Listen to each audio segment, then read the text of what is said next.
బాపట్లను జిల్లాగా ప్రకటించడంతో బాపట్ల నియోజకవర్గ ప్రజలు సంబరాలు జరుపుకుంటున్నారు. బాపట్లను జిల్లా చేసేందుకు కృషి చేసిన కోన రఘుపతికి జయజయలు కొడుతూ అతని ఆశయ సాధనకు అద్దం పట్టి బాపట్లను జిల్లా కేంద్రంగా ప్రకటించిన ముఖ్యమంత్రి వైఎస్ జగన్మోహన్ రెడ్డికి నియోజకవర్గ ప్రజలు కృతజ్ఞతలు తెలుపుతున్నారు.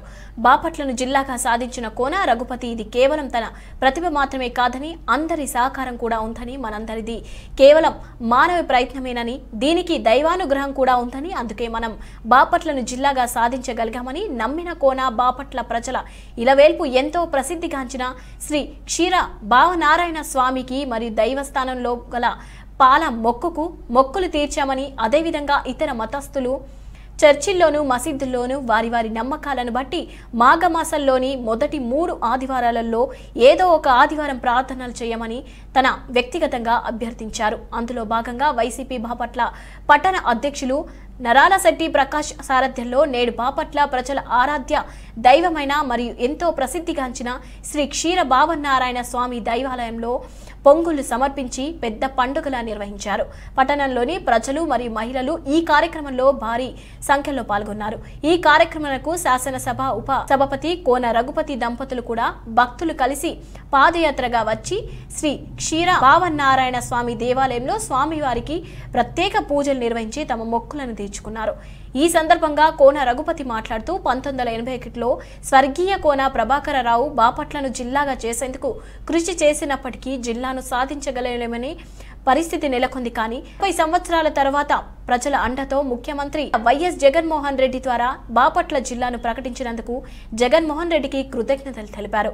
మనం చేసింది మానవ ప్రయత్నమేనని, బాపట్ల క్షేత్ర పాలకుడు శ్రీ క్షీర భావనారాయణ స్వామి ఆశీస్సులతోనే మనం బాపట్లను జిల్లాగా సాధించగలిగామని, కావున స్వామివారికి మొక్కులు తీర్చుకొని పొంగులు అమర్పించడం జరిగిందన్నారు.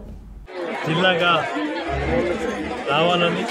కావాలని మరి పెద్దలు కోన ప్రభాకర్ గారి సంకల్పం 81లో అయితే దాన్ని ఈరోజు ఒక 20 ఏళ్ళుగా మనం అందరం కలిసి ఎన్నో సందర్భాల్లో జిల్లా రావాలని ఎన్నో విధాలుగా కోరుకున్నాం.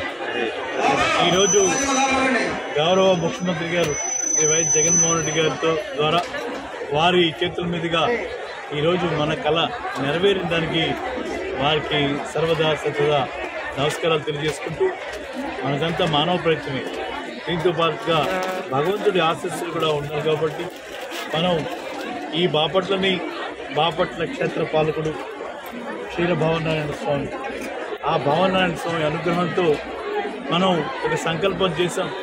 ఆ సంకల్పం సిద్ధించినటువంటి క్రమంలో ఈరోజు మనం అందరం కూడా మనం మొక్కులు చెల్లించుకుని ఒక చిన్న ఆయన కృతజ్ఞత చెప్పేటువంటి కార్యక్రమంలో ఈరోజు పొంగల్ని మనం ఇక్కడ నివేదన చేస్తున్నాం. ఈరోజు ప్రత్యేకత ఏంటంటే ఇది మాఘమాసంలో వచ్చినటువంటి మొదటి ఆదివారం. ఈ ఆదివారం మరి చాలా విశేషమైనటువంటి రోజుగా, స్వామి ఆవిర్భవించేటువంటి రోజుగా, స్వామి పాలవృక్షంలో క్షీరవృక్షం ఉంటాము, దాని పాల చెట్టు ఉంటాం. మనం క్షీరవృక్షంలో ఉద్భవించాడని మన స్థల పురాణంలో మనం ఎన్నోసార్లు చెప్పుకున్నాం. అటువంటి ఆ చెట్టుని తిరిగి ఈరోజు మనం ఇక్కడ స్థాపించుకోవటం, స్వామి దగ్గర ఆయనకు ఎంతో ఇష్టమైనటువంటి పొంగల్ని నివేదన చేసుకోవటం, స్వామికి అనుగ్రహానికి మనం అందరం కూడా పాత్రలు అవ్వాలని, ఈ బాపట్ల భావనగర్ జిల్లాగా దినదినాభివృద్ధి పొందాలని, దాంతోపాటుగా ఈ బాపట్ల వాసులందరం కూడా ఈరోజు నుంచి బాపట్ల జిల్లావాసులుగా మనందరం కూడా మరి మంచి భవిష్యత్తు కలిగి ఉండాలని, మన పిల్లలు కూడా ఒక బాపట్లో ఒక మంచి భరోసా ఉండే విధంగా మరి ఆ భగవంతుడు మనకి అందరినీ కూడా ఆశీర్వదించాలని మరొకసారి మీ అందరినీ కూడా కోరుకుంటూ నమో భావదేవ. శ్రీనివాస శ్రీ వెంకటేశ భక్తవత్సల భాగవత ప్రియ